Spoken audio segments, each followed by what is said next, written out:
The next day, Shiro returned to his shop to pack up his items, diligently hanging a closed sign on the door. His assistant, Anna, expressed her sadness about closing the shop temporarily. To lift her spirits, Shiro reassured her that it would only be for 3 days. He explained that he would be involved in a brief exploratory mission and then return to their regular business. Encouraged by this, Anna quickly became excited and hurried off to attend to some personal tasks. They bid each other farewell, promising to reunite in a few days. When Shiro arrived at the Silver Moon Guild, he was greeted by Emile, who had been eagerly awaiting his presence. Inside, a diverse team sat ready for action. Emile introduced Shiro to each member, outlining that they would embark on a collaborative expedition to gather rare medicinal herbs. The team was led by a surprisingly handsome man whom Shiro recognized after a moment of reflection as the first customer to buy matches from him. The leader, named Liar, approached Shiro for further introductions. He started with Ralph, a priest with an unusual combat style involving a mace to strike his foes. Next was Neska, a quiet but powerful mage whose magical prowess was impressive, despite her somewhat slow casting speed. Neska showed mild dissatisfaction with Liar's blunt introduction, playfully knocking him on the head with her staff. The last team member didn't wait for Liar's introduction. She eagerly stepped forward to greet Shiro herself. Her name was Keela, and her cat-like ears immediately caught Shiro's attention, prompting him to ask if she was part of a feline species. Liar jokingly suggested that Shiro might have a dislike for cat lovers, referencing a previous client. However, Shiro found Keela's demeanor quite charming. Flattered by Shiro's compliment, Keela blushed deeply, brandished her knife with newfound enthusiasm, and vowed to give her all in battle. Liar added that Keela's role in the team was as a scout, skilled in navigating and detecting potential traps and dangers. With introductions complete, the now quintet, including Shiro, set off on their venture, fully prepared for the challenges ahead. The mysterious Eastern region presents a new challenge for the Azure Sky Team. The Azure Sky Team, consisting of 4 distinct members, Ralph the warrior priest, Neska the mage, Keela the scout, and their leader Liar, set out on their mission. Shiro joins them, feeling a mix of anticipation and apprehension.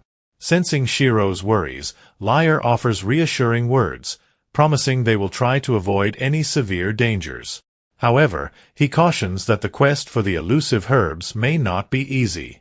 Ralph, brimming with confidence, chimes in optimistically, believing their seasoned skills will make the task of finding the herbs manageable. Their seasoned abilities were crucial for their task, finding high-quality herbs to complete their mission. After a long day's journey, nightfall signaled the need for rest. Liar decided it was time to stop, adhering to an unspoken rule of resting when Shiro was lost. Shiro, reflecting on this wisdom, wished he'd heard it from his former boss, admiring Liar as an exemplary leader. The 5 of them set up camp, building a large fire to gather around. Everyone thanked Shiro for the convenient matches, and Liar predicted they would be a big hit in the capital. Ralph warned that the notorious traitors there wouldn't let Shiro off easily, to which Liar, with a frequent smile, acknowledged Ralph's accurate prediction. During their conversation, Neska complained of hunger, exhausted from the day's journey.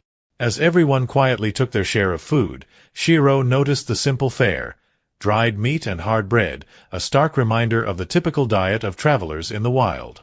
Observing Shiro's reluctance to eat, Keela offered him a piece of jerky. Instead, Shiro pulled out an assortment of items like instant noodles, rice cakes, and cola from his backpack. The 4 members were stunned, their eyes wide with surprise. Curiously, they asked about these strange items, wondering if Shiro could eat it all by himself. Shiro laughed, clarifying that he couldn't possibly consume it all alone. He had brought enough for everyone, thinking they might enjoy trying out these new products from a convenience store and provide feedback. Liar chose the noodles, Keela picked the rice balls, Ralph went for the bread, and Neska opted for the cola. The simple meal turned into a feast, ending with unanimous praise for its deliciousness. Keela was so full she could barely move, while Neska quietly added the dishes to her list of favorite foods. Ralph, deeply moved, was brought to tears, admitting he had never tasted anything so wonderful in his life as a warrior. After everyone retired for the night, Liar and Shiro stayed up, engaged in conversation.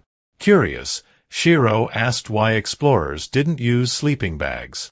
Liar explained that sleeping bags were cumbersome, especially in winter. Without them, the cold was almost deadly, but using them made their baggage heavier. He expressed a wish for personal storage space, a sentiment Shiro empathized with, nearly spitting out his drink in surprise. Liar added that only about 1 in 100,000 people might have such an ability, even hinting at rumors of ancient civilizations and dungeons containing books about storage space. Shiro nervously admitted that he actually possessed such a storage space. Shiro mentioned that he had a storage space along with 2 mysterious books. He asked Liar to speculate on the value of such items.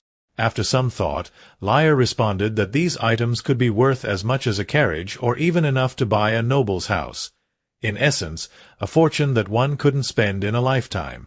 Shiro silently felt fortunate for not revealing the existence of the 2 books to anyone and planned to inspect them later. As they were about to sleep, Liar suddenly heard a noise. He swiftly drew his sword and woke the others, alerting them to the approach of something terrifying. As the others scrambled to wake up, Nesca was still half asleep, dreaming about Sela. Shiro hurried to rouse her, while Keela tried unsuccessfully to catch the scent of the approaching creature. It was moving against the wind, rendering her senses useless. Liar urgently instructed Nesca to prepare her magic as the silhouette of their enemy came into view. They all quickly assumed battle positions. A massive brown bear emerged from the shadows, and Liar admitted in desperation that explorers like them stood no chance against it. Escape seemed impossible, and he estimated that only Keela might have a slim chance of getting away. Keela, however, resolutely refused to abandon the group. The dire situation required someone to act as bait for the beast, and Shiro feared that as the newcomer and non-explorer without magical abilities, he would likely be the sacrificial choice. Bracing for the worst, he expected Liar to approach him and whisper that for the sake of everyone's survival, Shiro had to act as the decoy. However, reality unfolded differently. With a firm voice, Liar instructed Shiro and the 2 female teammates to flee, while he and Ralph would stay behind to distract the bear. Liar and Ralph, standing side by side, shared a moment of camaraderie. Liar turned to apologize to Ralph, who simply smiled, understanding the depth of their long friendship. Facing the brink of life and death, Liar wanted to share his final words with the teammate who had been through thick and thin with him. There was also someone else he had hidden his feelings for. Confessing to Nesca, he asked her to understand his last act of courage before calling himself a foolish liar. He commanded that once he and Ralph engaged the creature, the others should flee. But before they could act, Keela sensed another creature's breath approaching from a different direction. Suddenly, they found themselves trapped between 2 monstrous attackers. Liar shouted for everyone to run, but it was too late. They were surrounded. Amidst the despair, Shiro searched deep within himself, refusing to lose faith. Shiro pulled out a few large fireworks from his storage space, lit them, and hurled them toward the giant bear. The fireworks startled the bear, making it stagger back. Seizing the moment, Shiro sprayed pepper spray directly into its eyes, causing it to howl in pain. But the other creature still posed a threat, lunging at Shiro. He met it with a confident smile, repeating his tactic effortlessly, spraying the second bear in its eyes. Now both bears were helpless, their eyes in agony. Amazed by the effectiveness of his simple yet clever tactic, Liar asked Shiro what kind of magic he was using. Shiro turned and explained that it was just an ordinary item containing a toxic gas. All he had to do was aim and spray it at the enemies. Though still somewhat puzzled, Liar recognized that this was not the time for a lengthy explanation. With the bear's eyes and nostrils compromised, Liar acknowledged Shiro's quick thinking and resourcefulness. Realizing the prime opportunity to strike, Liar, seasoned as he was, understood the importance of seizing the moment. He directed his team to attack the monsters with precision and coordination. Their combined efforts quickly subdued both bears. However, before the group could fully celebrate their victory, Shiro's voice cut through the air like a bolt of lightning. He mentioned it seemed like Liar had confessed his feelings to Nesca earlier. The atmosphere instantly became tense, with both Liar and Nesca blushing and fumbling over their words. Liar tried to deflect the awkwardness by swiftly redirecting the focus to the task at hand, harvesting the valuable resources from the slain bears. Keela was tasked with extracting the bears' teeth, while Nesca skillfully skinned them and collected the blood into leather bags, which she then preserved using a quick freezing spell. Curiosity sparked when Keela lifted the bears' testicles and inquired about their use. Ralph, knowledgeable in medicinal practices, explained that they could be used to make healing potions. Keela, unaffected by the nature of the task, got to work immediately, while Shiro, uncomfortable with the scene, quietly averted his gaze. Once each task was completed and the harvested items were neatly organized, Liar approached Shiro with a proposal.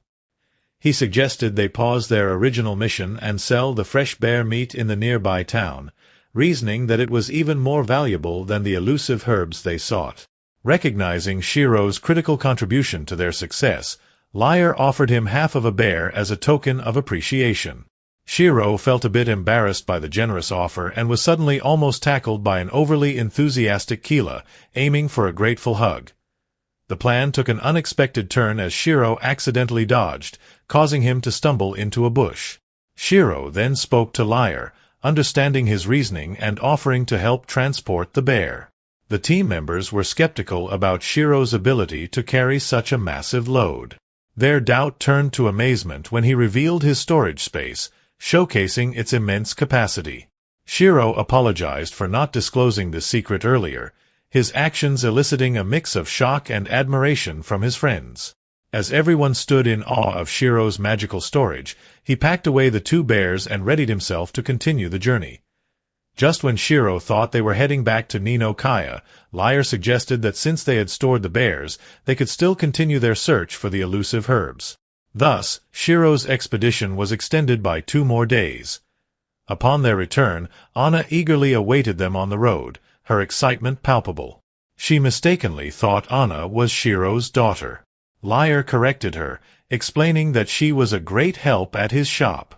The group then headed to the Silver Moon Society to complete their mission. As they opened the doors, they were greeted with an unforgettable sight. Emile stood there with tears streaming down his face, being scolded by an enraged man.